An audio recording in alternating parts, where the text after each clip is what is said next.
Welcome to Build Out. I'm Jim Kunkle. On today's live stream, going to cover the first season of Build Out and talk a little bit about some of the guests that I had on and topics that we covered related to business and other related topics.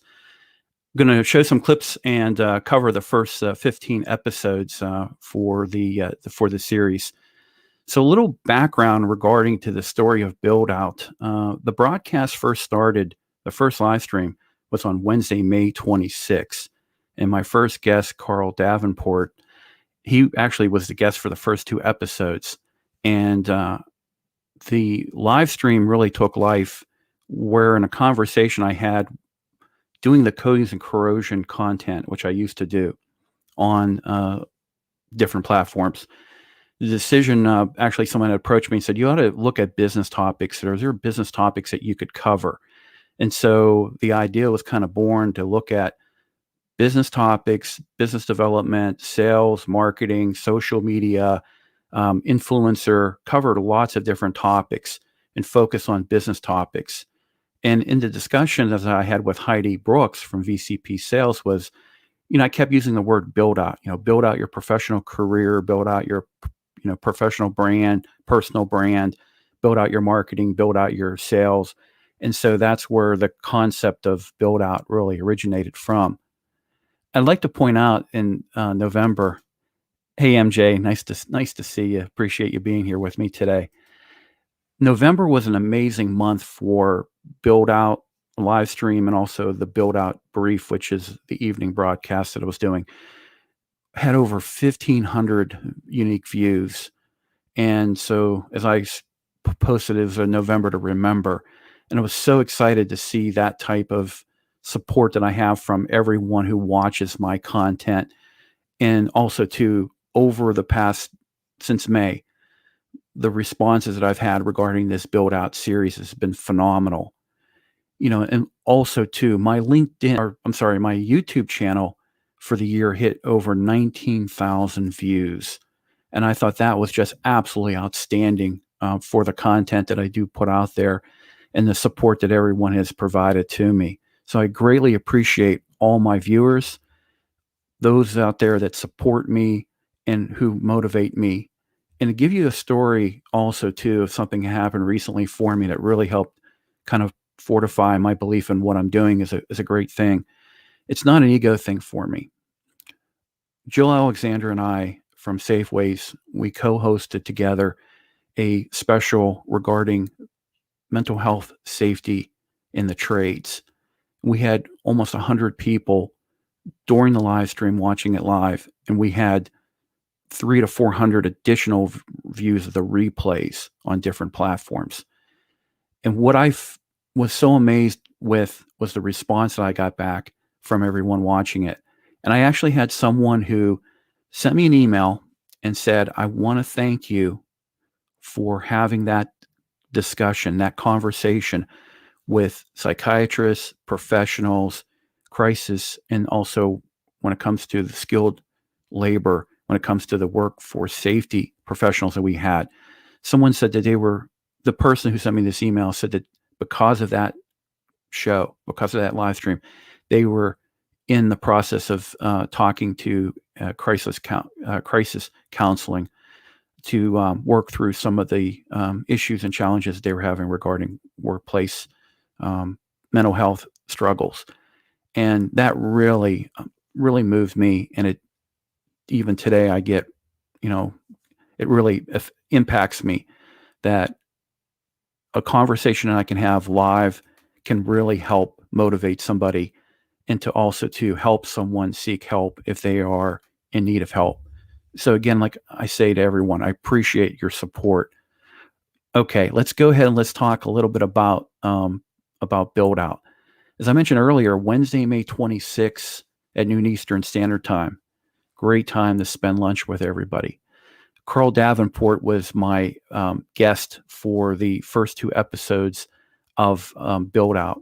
And what I wanted to do is just show a clip from the beginning. It's amazing when you go back and you watch, when you start doing series or you start broadcasting or you start putting yourself out there, what you look like at the beginning And then also too, next week when I next Wednesday, cover the episodes of 16 through 30. Can you imagine 30 episodes of this series? Amazing. So let me play this clip from Karl, and I think it's pretty fun to go back and look at these clips. A new Build Out with Jim Kunkle live. Today, my guest is Karl Davenport, founder and CEO of Project Management Innovations, LLC. Karl and I will have a discussion on project validation and why it's critical to the success or failure of a project. Hey, welcome to the debut live stream for Build Out. Karl, welcome. Hi, Jim. It's great to be with you. So, the one quote that you put out there that I really found fascinating off of your videos was, project validation, one of the most important phases of project management. And, when it comes to project validation, how important is it? Well, project validation came from all of my project experience, reflecting back on projects that were well managed, projects where there were a lot of difficulties. And what I found was all the crucial factors involved, these processes were happening, but they weren't organized. So project validation is a process that can be used as a litmus test before you start your project. In other words, you're in the idea stage or maybe a little bit beyond that, but you haven't gone into due diligence. You haven't actually started the project. So you want to look at it from in totality, all of the different phases that are there, and find out, again, that probability of success. You want to find out where you have any gaps, any potential issues. So this process is a way to systematically go through and look at your project and find out if you're really ready to go ahead. And if you are ready, then you can attack that project or, be aggressive in starting it. Whoops. The conversations I've had with Karl regarding project validation and project management, I learned so much. And Karl is the principal with Project Management Innovations, LLC. From the conversation I had with Karl, a colleague that he works with at ChemQuest Group, I had the opportunity to talk with Edye Fox Abrams, and we talked about the key skills for business development professionals. And here's a clip from that episode. Live stream. My guest is Edye Fox Abrams, Vice President of Business Development at the ChemQuest Group. Edye and I will have a discussion on key skills for business development professionals. Okay, let's get this Build Out with Jim Kunkle live started. The first ones that we want to cover here in this section is creative thinking, the analytical skills, and then obviously being organized. For me, creative thinking is that open and out of the box thinking, and looking at, if you have a particular situation, what are some of the solutions? But the most important thing is listen to your prospects, listen to your customers, because they're going to tell you what you need to know and what you need to provide. So that creative thinking is, yes, you want to be able to come up with new ideas and concepts. And I'm known a lot of times people say, I've thrown a lot of things on the wall and say, we should do this, we should do that, we should do this, we should do that. And it's from the business development efforts that I've been doing out in the field. But with it is also, too, I need to be able to fortify that with getting prospects, customers, clients to come back and say, we support what he's saying because this is the situation we have and we feel this is a solution that will work. ChemQuest does that. That's you in the Institute. You guys do that a lot. You work with clients and customers out there to really find solutions. How does the process work for you? So I think it starts with understanding what my company's value proposition is and how we can grow that into something more. For ChemQuest, speaking specifically in this role, we are very unique in the services that we offer.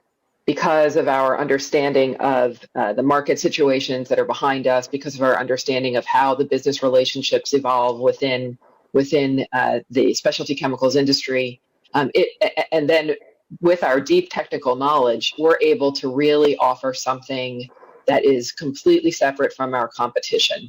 We don't even identify that, true competition. There's not anyone who has all the services that we offer.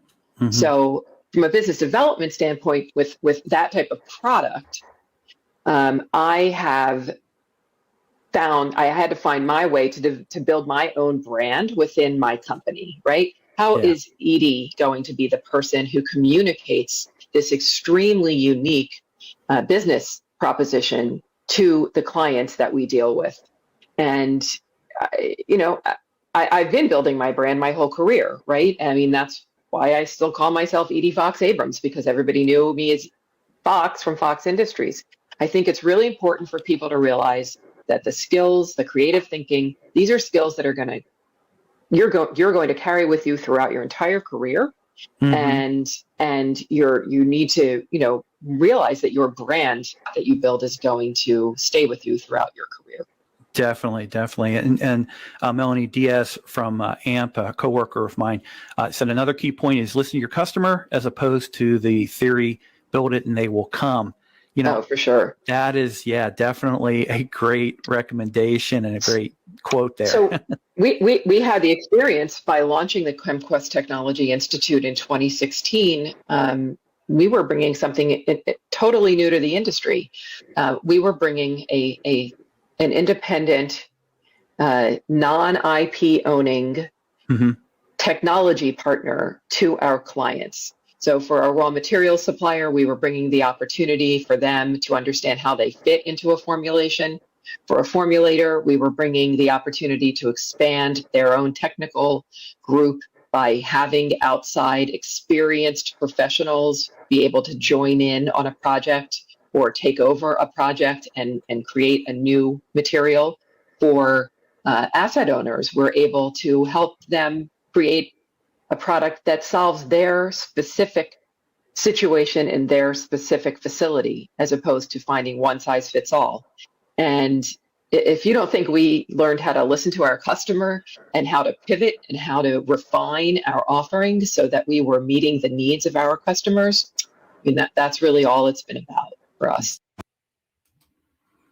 In that conversation, Edye talked a lot about your professional brand and the importance of your professional brand, but also too in that conversation from a question from the viewers to talk a little bit about the importance of listening to your customers and really focusing on your customers versus having something that you build and trying to force onto your customers. Very, very interesting approach. Thank you very much, Juan. I appreciate that so much. The next episode that I wanted to feature is some of the connections that I made in different industries, especially in the oil and gas industry. And some of the connections I made were content creators. And in next Wednesday, I will feature a special that I did with many different content creators. But I want to focus on Chad and Joe from Connections for Life podcast and webcast. And I was unfortunately not able to have Ted Pete as well on this, but great conversation with other content creators. And the conversation we had were 5 characteristics of a LinkedIn influencer for our episode. My guests are Chad and Joe from the Connections for Life webcast. Chad, Joe, and I will have a conversation on the 5 characteristics of a LinkedIn influencer. Okay, let's get this Build Out with Jim Kunkle Live started. 5 characteristics of a LinkedIn influencer. The good thing about setting up a live stream is both of you and myself, we had the opportunity pre-stream to do a lot of work ahead of time. And we came up with 5 characteristics of a LinkedIn influencer. The first characteristic, post original content that engages your connections and prospects. When it comes to, for both of you, original content that's engaging, you talked about polls and surveys and things like that. What other process do you have in place to come up with the content that you guys put out there? That's a good question. Joe, I'll go first, Joe, because we kind of both do it differently. Joe is he's very segmented. So like, when Joe, that every day around like 7:00 or 8:00 in the morning, Joe's going to put his stuff out. I'm all over the place. I'm like 10:00 in the morning, all over the place. And I focus on pictures. I love pictures. I go on Facebook and look for people that posted their own pictures in natural gas blogs of like meter sets and things like that. I give them photo credit when I post it, but they're just almost like ridiculous looking things that they build. So I focus a lot on that. I focus just trying to put out good content. You're trying to educate, right? So I'm not as dedicated as Joe. I will say that to his LinkedIn profile. He's really taken it to the next level the last 6 or 8 months. So he's going to talk. I think as far as original content goes, I want to talk about the show a little bit. When we started doing the show, we if you've never watched the show, or if you have, you'll notice you'll notice that in the first like 6 to 10 minutes, we just kind of talk about our weekend, about our lives. And, for a while, I was the big push of let's get away from that. Like, that's just too much. Why is no one wants to listen to that. Nobody cares, right? But we kind of backed off on it. And when we did that, everybody was like, why would you do that? Like, that's our favorite part of the show. And what I realized about episode 15, I'm guessing 16, we did a employee profile survey of a guy, Steve Langtree, that has worked at our organization for 20 years. And I've been with UpSco for, 11 years now. So I've known him a long time. And I've worked in the office with him for 4 years. So, we had a pretty good relationship. And when we interviewed him after the fact, either before or after the call or the recording, he said, my favorite thing about the show, guys, is that like, I feel like I get to know you a lot better. And I was like, wow, that's crazy, because this is a person that I've known for 10 years that feels like he's gotten to know more about me. And he loved that part of the show. So when you talk about original content, it's not just original to the industry. It's original to yourself. It's original to, don't always think that just because you like the way somebody else does it doesn't mean that there's not room to do it the way that you want to do it. One of the things that I really heavily focus on, and it's probably to the point of nauseum for my people that are connected to me, is that I'm really big on like quotes and inspirational things. I post an absolute ton of those. And the reason is because I kind of look at it like this. If I'm having a rough day and I see something that just resonates with me just a little bit, it might change my outlook or change my perspective. And if I can send that to five people that out of the 3,000 that see it and go, you know what, I needed to see that today, I think that creates value for people. It's not really industry specific, but I think it's a personal thing, and it's something that people can take with them when they go on to the next venture in their day. As far as original content, I think that a lot of that is driven specifically for us by our interviews. They create that. We don't really create it. We ask the same standard questions. And I think that the uniqueness of each person, whether it be the history that of themselves, their career, what they've done, their accomplishments.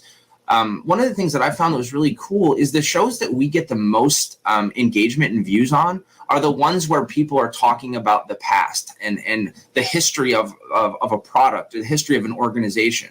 Because, I've worked with organizations for 10 years, and then I heard that story on a recording, and I was like, I've never even... Those things blow our mind. When that happens, it blows our mind, because we've known these people for 7-8 years. They get on, and we, one of the things that we're very specific, and this might help with that part, is in our pre-calls, we don't let people answer the questions. we kind of go, we're going to give you the questions, and they start to tell you, and I'm like, no, don't tell us. I don't want to know. Like, I want to know when we're there, so I'm surprised more. So you learn a lot when you talk with other content creators, and I really appreciate the opportunity and the friendship to work with Chad, Joe, and also Ted, and with the Connections for Life webcast. As I always say to everybody, what I do is anyone can do what I do. It's just having the courage to go out there and put yourself out there, to talk, to create content, to drive that content out there. the viewers find value in it, and they really help support you in your drive to do more content. One person who really helped me drive myself, we co-hosted prior to Build Out, and Hiedi currently is a co-host with Mike LaMont in their Tuesday morning stream called Energize. But Hiedi Brooks from VCP Sales has been a strong motivator for myself, also a support mechanism for me to continue to do better and to be better and to upgrade the quality of the content. And also when it comes to guests that I do feature during, again, half-hour conversations can mean a lot and can be very impactful. So I have a unique clip here. Actually, it'll be 2 clips from Hiedi, as she joined me 2 times, actually more than 2 times, but 2 times on her own. And this one, we were talking about why you should build out your social media. So let me bring on Hiedi here. I follow the American Marketing Association, and, going into 2019, and it really intensified in 2020 and 2021, definitely, social networks are fast growing, and they're becoming one of the most dominant.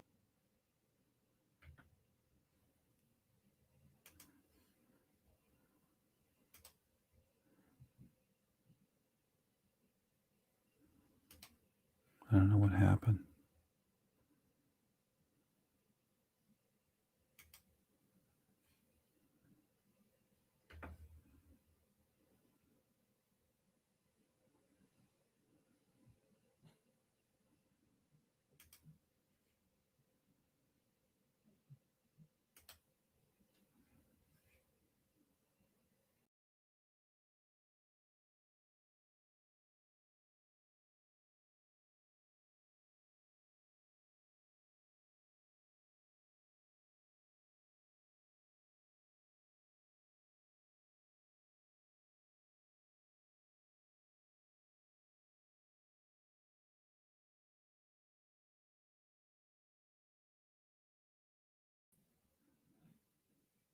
Sorry, everybody. Having a little bit of a meltdown.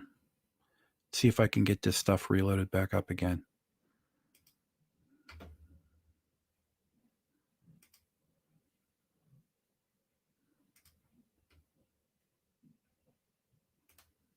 Follow the American Marketing Association, and, going into 2019, and it really intensified in 2020 and 2021, definitely, social networks are fast growing, and they're becoming one of the most dominant, in a way, an industry in the world. There are, currently right now, nearly almost 2 billion Facebook monthly users. LinkedIn, about almost 800 million members, and then over 57 million businesses take advantage of, obviously, LinkedIn as a networking platform, but it's also a social media platform as well. Now, related to LinkedIn, this is very interesting facts. Users are predominantly here in the United States, India, and China. And so LinkedIn has a lot more room to grow as a social network. When it comes to social networks, how critical are they to, in your opinion, to success for businesses, professionals, and individuals? Very important. And I think all of us know that instinctually, especially with the last few years that have grown. I have been on LinkedIn since 2007. I have always been more professional than social. I take pride in my work ethic. And so I was quick to join LinkedIn. I did not join Facebook until 2009. It's extremely important for small businesses to create their brand online now more than ever, as well as in person. And these things need to match a core value system that business has created and instills in their staff. And that value system should come across on social media on a consistent basis. There's many ways that we'll talk about today to make it easy for that to come across, one thing that always comes to mind is in-field pictures. Now, again, I work in the pipeline, integrity, water and wastewater, oil and gas industry. So in-field pictures are extremely important to us, as you probably know, working with some of your clients. And those in-field pictures are also important for that individual that's going to be interviewing and sometimes not knowing that they're going to be out of a job, but to develop a small portfolio that they don't have to be responsible for printing and carrying around and et cetera. They have it right online. So small businesses, and when I speak today, small businesses and individuals will be able to encompass all of these tips that we'll share. And I do want to share one stat that my boss and I have a lot of marketing brainstorming sessions, and him and I are both experienced and very passionate and enjoy the sales arm of it. But the marketing we enjoy, but we also find a little bit hard for it to come across because him and I are such doers. And so, but one of the stats I want to share, 60% of buyers of professional services will check you out on social media. When you drill down on how people are using social media to check you out, it's interesting to note that LinkedIn is far and away the most common platform they use, with 70% of professional service buyers checking you out on LinkedIn versus others. Now, we will address all social media outlets today, but we are LinkedIn Live, and we thank LinkedIn Live for this opportunity. So we definitely are going to start there, not only because of that stat, but this is where we're live streaming. Really great content from Hiedi Brooks regarding social media and the importance of it. My next clip I'm going to bring on is guest Francisco Serrano from the Roofers Going Digital, and we were talking about how digital marketing was transforming commercial roofing. And Francisco talks about related to websites, and also to when you do get customers do come in through your marketing efforts. Just publishing and putting out there a website, you have to think about search engine optimization, search engine marketing, and things like that. How much, what could you provide insights when it comes to SEO and SEM? So once you have the branding, I'm gonna tell you about how do we connect our system with the topics. So once you have the branding, the website needs to be established with the same branding that we generate in the beginning. So everything is gonna have the same line. So what you're gonna have your colors, the typography, and everything. But that's not it, because a lot of people think that having a website, you are a digital marketer or you are ready to sell. The problem when you create a new website is that nobody's gonna see it. I'm sorry if you think that if your website is new, you're gonna have visits. That's not true, because nobody knows your brand. You haven't positioned your brand. So you create your website, you create with your branding, and you optimize your website so the website sells for you or with you too. So it's another channel. How do you do it? With SEO, search engine optimization. In resume, what is it? It's not a tool. It's a system where you make an arrangement. If we can say it that way, we have an arrangement with Google, and Google, like, you do everything what Google says. Why Google? Because Google is the 85% of the search engines. Search engines is where the people go and look for websites. So you make an arrangement. So when somebody asks something related to your business, Google is going to show it in the first place. Mm-hmm. But that only going to happen if you do what Google says, or what all the optimizations need to have. Obviously, that's one thing, SEO optimization, and the other one is you need to have a CRM connected to your website. Mm-hmm. What's a CRM? Customer Relationship Management. One of our favorite tools that we use right now that we are receiving, like, you have your website, nobody's visiting, they are going to visit in a certain times. We are going to go to that part in a little bit. But once you receive a visitor in your website, you need to be ready. Why? How are you going to be ready? One's with this SEO, and the other one is with the chatbot. What's a chatbot? Is the chat that is going to pop up right away when somebody gets in your website. Why is so important? I'm gonna say my example. My example with Instaco, that is one of our clients, and I'm marketing director there. So in their case, we are selling projects that they are $50,000, $100,000. I just sold one like $500,000 project. So chatbot, they are called like that because you can automate it. So a robot answers you. But in our case, I don't want to lead these leads. Like imagine like CBRE or a huge commercial real estate company comes to the website, wants to talk with somebody, and then he finds out that he's talking with the machine. What do you think he's gonna do? He's gonna leave and never come back. So in our case, what we do, we have a really trained person behind that chat that is receiving all the message through your phone.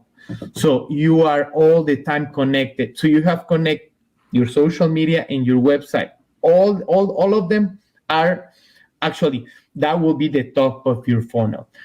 The chatbot is gonna work to pre-qualify those leads, because you are gonna start asking questions to see if it's a real person, if it's a vendor, or it's like a potential client. So you need to have it optimized with your chatbot ready. Once you receive that lead in the CRM, it's gonna go directly to the CRM tool. That's another tool that you use to integrate the whole system and your whole leads, and you can manage your leads. You can send it to the sales rep. You can put the stage of the follow-up.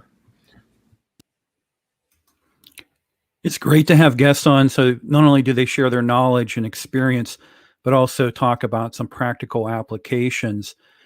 And the beautiful thing about a live stream is that you also have people who will post questions in real time and ask a lot of different questions. And that really engages in a great conversation, and again, benefits the content quality. My next episode that I'm going to feature is characteristics and qualities of good leader. That's with a great friend of mine, Mike LaMont from TRC Companies. Mike is a industry speaker, also a great personal coach for me when it comes to leadership qualities, and also when it comes to professional improvement. And this episode, a little bit of audio challenges on Mike's side, but I think you'll be able to hear it and understand what he's talking about. So check this out. Nice thing about these live streams, they're fun, but they're fast. Boy, I can't believe how much we've covered. So much in the time. It goes so fast. So our final topic is really focusing on effective leadership communication, and that's something that you are very passionate about. So what I'm going to probably say here at this point is, let me turn it over to you. Let's talk about communication, and let's see if we get some comments and questions coming in. Right. Yeah. Great topic.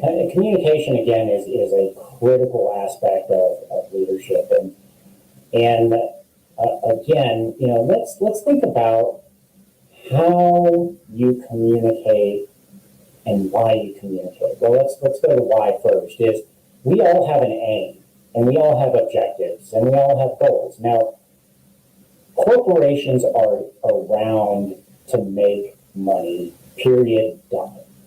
All right? Mm-hmm. And if you want to make money, where are you going? What's the aim? And it can't be, well, we're going to get X, that's for the financial people, the top execs, that resonates with them. My next episode I'm going to feature is talking about mental health and mindfulness with Raquelle Pakutz from Zen Freight Solutions. Raquelle has provided a lot of content for me when it comes to getting out to nature. I did a nature hike with her and a mindfulness walk.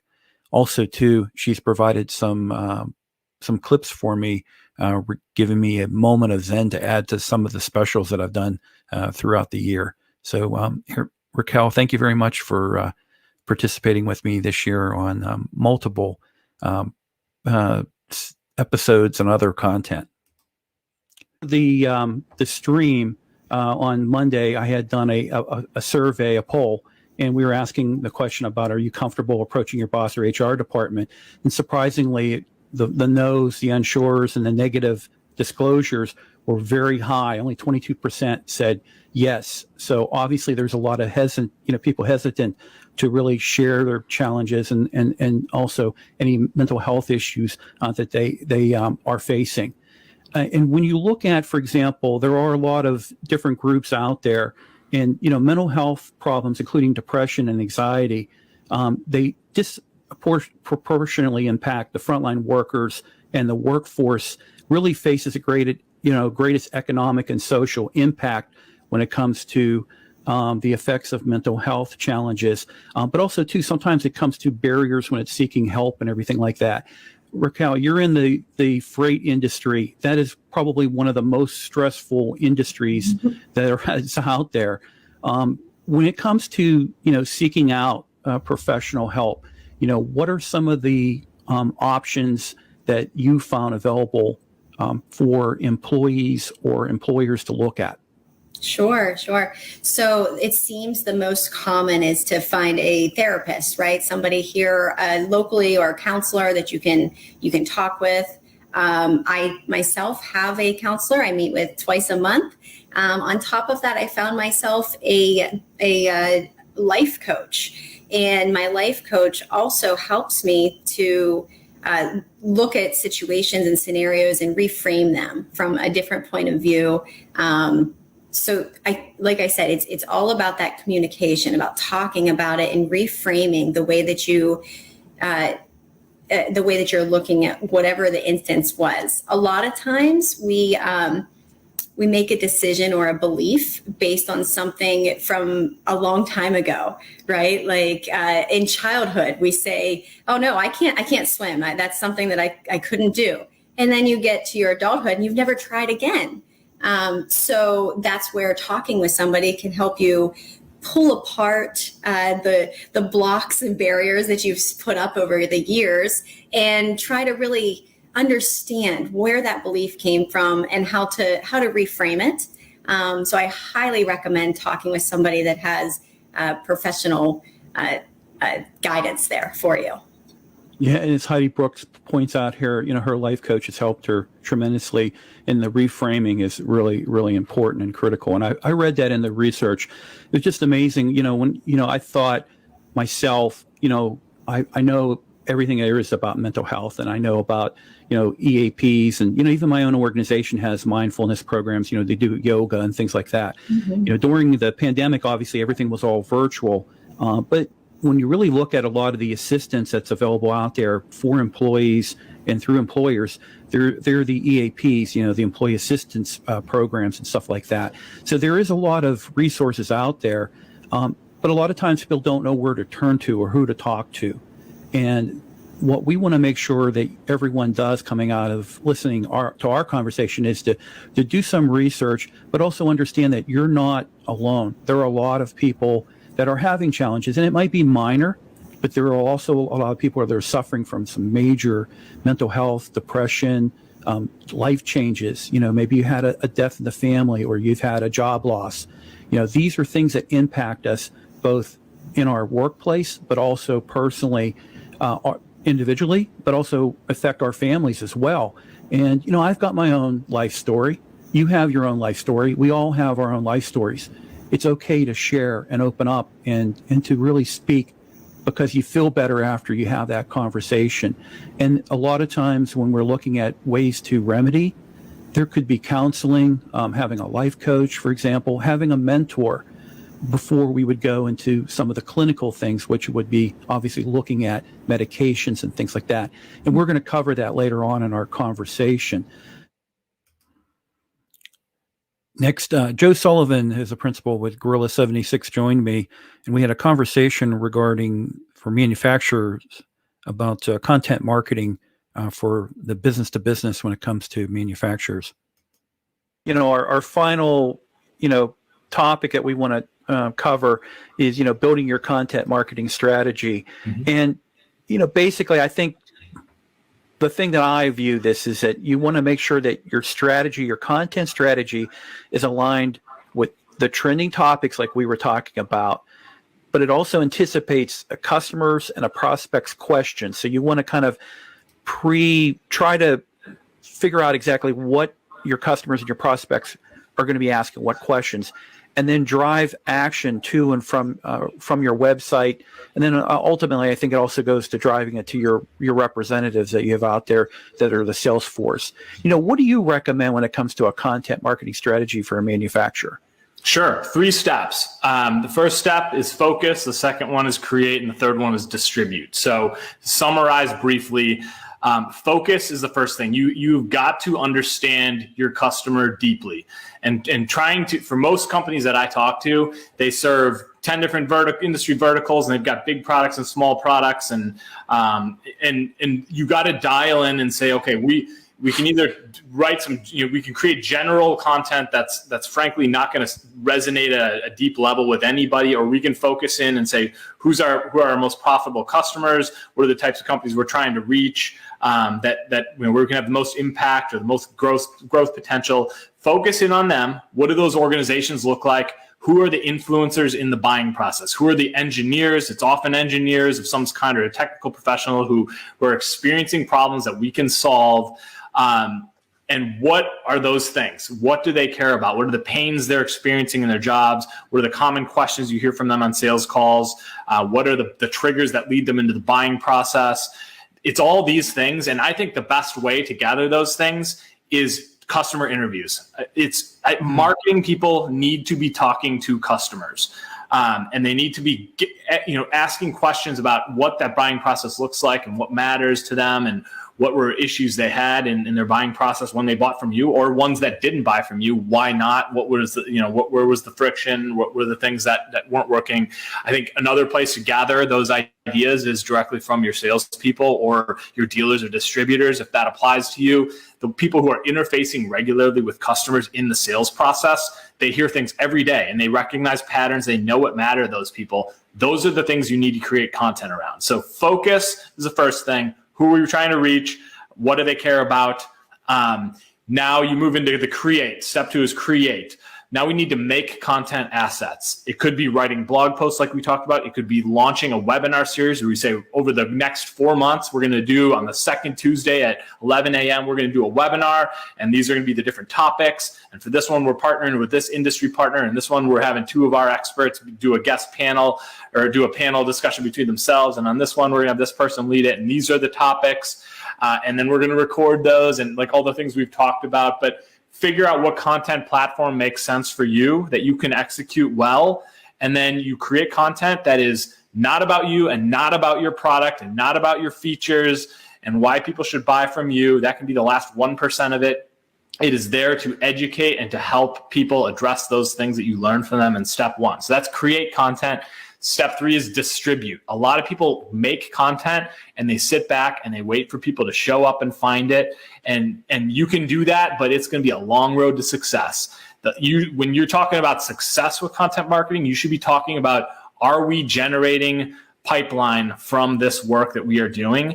And you're not going to do that by just writing a blog post and hoping people find it. You have to proactively go out there and say, where does our ideal customer profile gather information online, and how are we going to deliver it to them in a way that they're going to receive that frequently? We're going to build brand awareness. We're going to build trust. There are a lot of ways to do that. I'm not going to get into all the details of that, but it's going to be some combination of organic social media. Paid social media is going to definitely be a piece of that.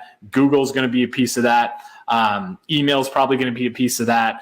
But distribute the content. Don't wait for people to find it. You got to go get it in front of people so that they're seeing it consistently. And so when they enter the buying process, whether that's right now or next week or next year, you're the first one they think of because they already trust you and they're familiar with you. And in a lot of cases, they may not even call on anybody else.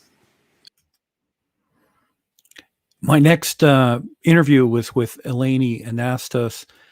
She's a a prosperity coach, also a professional coach, and a writer, author. Really amazing interview that I had with Eleni regarding her book, which was My Reinvented Life, Finding Purpose in the Pain. Crystal clear on that vision and give yourself some credit. I always ask people, and I even go into detail with this in my book, that, first of all, write down all of the wonderful things that you're a rock star at. You probably don't give yourself enough credit. Think of all the things that people over the years, whether it's colleagues, friends, family, came to you for. Like, oh, Jim would be the perfect person to help me with this, or Jim would know the answer to this, or, they could direct me in the right direction. Make that list. Give yourself credit, because I see so many people not giving themselves enough credit. And then, of course, make sure you think about what you are passionate about, what you want to do. The second act, the second chapter, however you want to phrase it, now's not the time to fit or try to conform into some little box that, well, this is all that's available for somebody my age. I should just do this. No, screw that. You are the creator. And I believe without question, if you're truly passionate about your vision, you can make it happen. Again, we all need support. We all need help. So don't hesitate to reach out. So look at your own skill sets and think about what you love doing, and then see if there's any overlap, because there could already be something sitting right in front of you that, hey, I really love doing this. People always come to me for this skill or these kinds of questions, and you can make it happen. I want people to believe that they can, you're writing your own chapter. You're writing your own second act, going back to creation. And I really believe that reinvention, we are all capable of it. And again, keep in mind, even if you've had a 30, 40-year career in one arena, it may be all you've ever done, but it's not all that you are. Joe Sinnott, my next guest, joined me regarding professional coaching. We had a great conversation, and he's with the Energy Detox podcast, Webcast, actually. And you can check that out if you go to Joe Sinnott's profile on LinkedIn. Check him out. That in researching for our conversation today, I came across an assured strategy research that was done. And in it talked about 6 fundamentals to adopt a coaching mindset. And the first step was that coaches ask questions. As a coach, what questions should you ask? Well, again, there's sort of a process. The first question is, what are your objectives? I mean, we talked about this at the outset. You have to have clarity on that. And then a lot of the questions flow from there, and helping the person understand, all right, well, where are you spending your time? How are you deviating from those objectives? And typically, once you start working backwards, then you get to the point where you come up with some sort of strategy. But when you're asking questions and that person is forced to think and dig deep, if you will, that's much more powerful and sustainable, if you will, than just going out there and saying, all right, we're going to follow this path here. You're going to do this. Here's this homework. Here's some exercise to do, and then come back to me and we're going to talk about the results. No, they're basically forced to grind through the process themselves as a coachee, and the way to pull them through that process is through questions. So yeah, that is that could be probably numbers 1 through 6 if you were to give me a short list of how to implement a coaching mindset. MJ Callaway is a very, very good friend of mine. She's a professional coach, also very skilled when it comes to business development, sales, and marketing. So I had an interview with her regarding her Bounce Up book, and check this out. Unshakability. What is unshakability, and why is it so important? So unshakability, originally I called it self-efficacy, and Jim, no one liked that word. So I switched it to unshakability. Great word. Yes, It's that belief. It's that belief in yourself down to the core. That belief that it doesn't matter what is thrown your way, what face plant you have, that you believe that you will overcome it. It's that core down below. It's the faith in yourself, the faith in your abilities, and also the faith in whether it's God or whatever higher power you have. It's down in your core. That is unshakability. And Hiedi Brooks returned once again. We had a technical difficulty. It can be very difficult when you're on in the vehicle and trying to use your cell phone to be able to stream. So Hiedi and I, we actually had a conversation on professional blogging, but this was a fun episode. Professional blog. So there are really 5 recommendations that different entities out there, firms, marketing firms, and other type of professional entities that promote professional blogs. And the first is you really need to be an expert on the topic, and you have to not only be an expert on the topic, but you have to be able to enjoy, talking about it and writing about it. If you are in an industry that you're not real passionate about, don't start that blog. It's just not going to work for you. You're going to run out of content very quickly because you can't copy it and you can't learn fast enough for putting out a blog as often as you should be. It's got to come from past experience or personal passion to make it easy, because the consistency in putting out the content on the blog is very, very important. Very important. And then the other thing too to consider is going to be, do you want to blog opinions? Do you want to do reviews or essays? So I've seen several examples of all these. And the opinions might be, for example, let's say, in Florida, we had the building collapse. And now the reports are coming out for it. So you might have a blog that might take that report and you offer your own professional opinion based on the findings, the results, and things like that from that report.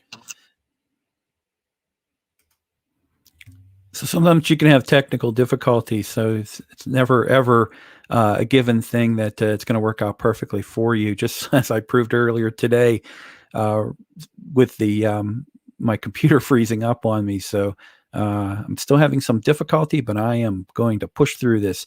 My next interview that I had in the series was regarding to how to develop a strategic plan for business development. It featured Sam Navarro from IPC Industries. Sam and I have known each other for almost a decade now. And when it comes to business development, I don't know of any better of a person than Sam when it comes to sales, marketing, and business development. So great conversation every time I have with Sam. Development representative or a professional business development professional is the innovate the way you network. Now, we're networking. You are a professional when it comes to LinkedIn and networking on LinkedIn and utilizing the platform to its full advantage. Obviously, there's trade groups. We talked a little bit about, we were talking about Sarge Summers and about Oilfield Connections International. There are these trade industry groups. It doesn't matter what industry you're in, they're out there. And then also, obviously, the events that are happening. It could be trade events, it could be industry events, conferences and things like that. What are your recommendation if you were talking to someone who's new in the business development role when it comes to how should they network? So the one that I'm most passionate about is I volunteer a lot.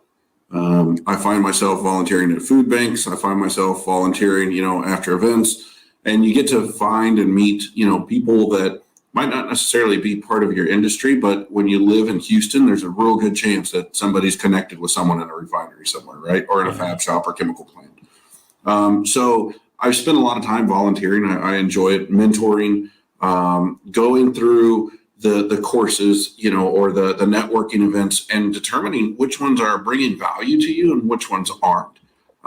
Younger folks, I would suggest join your local chambers, young professionals group. I think that there's always an opportunity to meet some folks there, and that can help you start kind of breaking out of your shell. But again, it all goes back to you have to want to go and meet the right people in order to get it going. So attending, the AMP conference is fantastic. I've always enjoyed it, but I'm not afraid to go and meet somebody new. I'm not afraid to have a conversation with someone I've never met before. And I think that it takes a lot of practice to get it down. I've given a couple speeches in my life, in front of a couple hundred people, and that terrifies a lot of people. Well, I didn't start there. I started off, speaking in front of a couple of folks, and then it grew little by little. So just being able to relay your message and don't be awkward, be yourself. And you don't have to be, this big, this big personality to sell something. You just really need to know who you're selling and what you're selling. Great words to live by. And my final for this part one of Best Of, and next Wednesday I'll have episodes 16 through 30, but the final feature episode for today would be episode 15. And I had a great conversation with Rolf Snobeck from Techno America Roofing. And Rolf and I talked about build your team, grow your business. In the blog from Indeed.com, they were really focused on the aspect of it's a partnership in most companies and organizations between not only the employer and the employee, but ultimately it will go back to the customer as well. It's that type of a relationship, that type of a partnership, and to your point, you really want to have, and it's a recommendation again here from Entrepreneur, to have an active feedback mechanism. You want to be able to communicate. It could be a phone call. It could be email. It could be even a suggestion box. And it could be private. It could be, confidential, or it could be open forum. So you really want to have that mechanism in place to be able to provide that type of feedback, because it really does help continuous improvement. I've done Kaizen training. There's Six Sigma. There's all these different things that I've gone through. And they really benefited me, because you start to understand exactly how things work. But also too, there are ways to kind of, to your point, correct the course if the ship goes, let's say, too far to the port side or whatever. Mm-hmm. You have the ability to kind of right the ship and get it back on course and everything like that. How important for example, in the commercial and industrial roofing industry is a feedback mechanism? Well, I think it would be important, because if you go down the road fat and happy, everything is fine, everybody's happy, then you don't know why you've been fired. I don't mean to be so glib about that, okay? But yeah. I think, and you mentioned Kaizen. We've had clients that employ Kaizen, and at the end of the first year, they sit you down and you say, here's all the things that you're doing right, the things you're doing wrong. Here's where you need to, definitely need to fix this stuff. And a year later, where it was eye-opening for us, we came back for the next session, and everything they talked about has been remediated. We have it down to an art, and we think, this is going to be great. And they said, yeah, okay, but all that stuff you've addressed these, but you can make incremental improvements in all these other places. So it's not just a matter of fix it once and you're done, but to your point, continual improvement. No matter where you're at, you can always do better. And with that, I'm going to end this stream. I ran a little long with some of the technical difficulties. I do appreciate everyone hanging around and taking a look at the clips. Next Wednesday, I'm going to feature episodes 16 through 30. And before the end of the year here, I have a playlist that's available for everyone to watch on my YouTube channel.